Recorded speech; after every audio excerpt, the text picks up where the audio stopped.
చూడు మాట్లాడుతున్నా మొన్న ఇంజనీరు సూపర్వైజరు ఇంకొక లాస్కర్ ఎవరో గోస్పాట్కి వచ్చినారు. గోస్పాట్కి వచ్చి నేను గోస్పాట్ ఆఫీస్లో ఉండా. ఆ సర్వేర్ ఉన్నారు, జిల్లా సర్వే.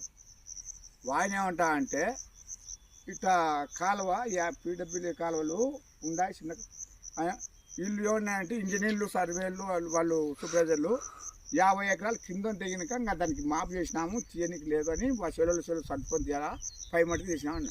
సంతోషం బాగా. ఇప్పుడు పంట కాలం కనుంటి 50 ఎకరాలకు 100 ఎకరాలకు అయితే లేనిది కాలువ తీయలే, పట్టించుకోలేవు.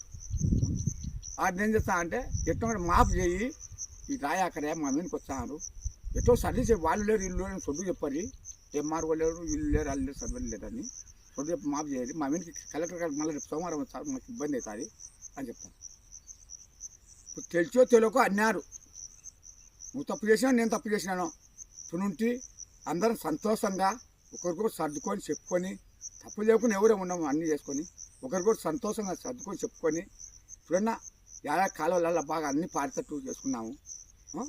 లేదంటే కనుక నా యావసి చేయాలి తొందరగా.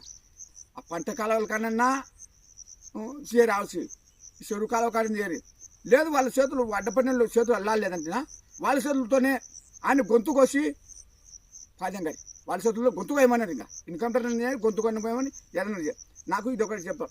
అందరు సంతోషంగా అయితే ఏమన్నారు చేసుకున్నాం, లేవంటే గొంతు కోసి పాదం గారి నన్ను ఆల్చెం పెట్టాకరి అందరు నన్ను గొంతు కోసినా కానీ ఆ భూమి ఆ నీరు ఆ దేవుడే తీసుకుపోయింది అనుకుంటా.